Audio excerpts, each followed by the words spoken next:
Nous sommes des hommes de métier. Selon le ministre de l'Hydraulique, Laurent Tchagba, le chef de l'État a donné son accord pour la recherche des financements nécessaires à la réalisation de ce vaste chantier d'adduction d'eau potable. Ces projets sont entre autres l'alimentation de 200 sous-préfectures et de 155 sous-quartiers d'Abidjan. Je voudrais vous sensibiliser, vous tous qui êtes les responsables du ministère, à faire en sorte que ce projet puisse aller à son terme avec efficacité et célérité. Car les populations attendent beaucoup de ce projet. De 2011 à 2019, l'État de Côte d'Ivoire a investi 581 milliards de francs CFA dans la fourniture d'eau aux populations. Au cours de l'année dernière, 35 châteaux d'eau ont été inaugurés dans plusieurs villes et localités semi-urbaines. Mais l'activité majeure reste la réparation, la réhabilitation et la maintenance des 21 000 pompes villageoises inscrites dans le programme social du gouvernement. Ce projet doit se réaliser sur 3 ans. Mais ensemble, nous avons défini une stratégie qui doit permettre de réparer les pompes sur une période d'1 an. C'est-à-dire qu'en fin juin 2020, nous devons tous tout faire pour que les pompes, les 21 000 pompes, soient réparées afin que nous sortons des parents des difficultés d'accessibilité à l'eau potable. Il faut rappeler que les 14 grands projets structurants vont coûter 1 320 milliards de francs CFA. Avec ces projets, le taux d'accès à l'eau potable devrait atteindre les 95% contre 82% actuellement.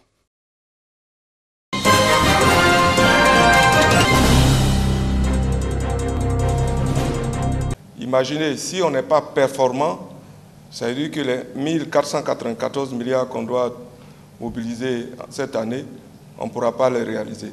La performance, maître mot, inscrit en priorité dans le management de la Direction générale du Trésor et de la comptabilité publique tout au long de l'exercice 2020.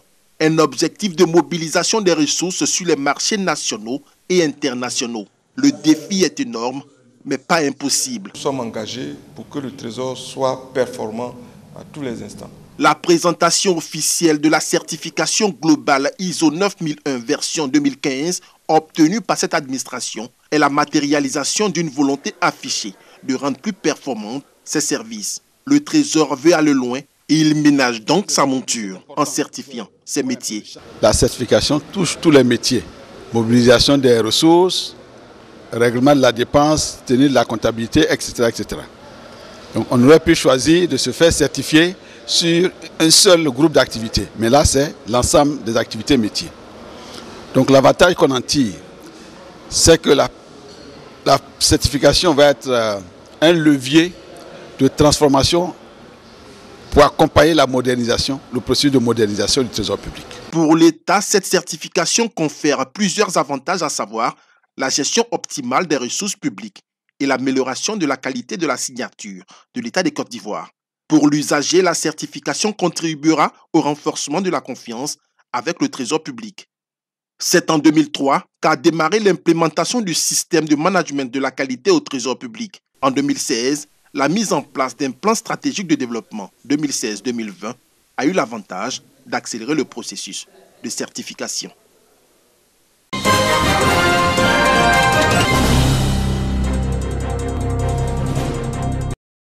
Une trentaine de participants, entrepreneurs, chefs d'entreprise, étudiants, sont formés sur le rôle de la Bourse des valeurs dans l'économie, une initiative du Rotary Club Ivoire et de la Bourse régionale des valeurs mobilières BRVM. Ça a été une occasion également pour moi de partager avec les Rotariens présents et les invités à la conférence ma vision prospective sur le développement de la finance dans le monde et en Afrique au cours des 10 prochaines années, en mettant l'accent surtout sur les volets qui devraient prendre en compte les enjeux de changement climatique, de durabilité et également les dimensions sociales. La bourse, un lieu de placement pour les investisseurs et un lieu de financement pour les entreprises qui font appel à l'épargne publique. Elle dynamise l'économie et lutte contre le chômage.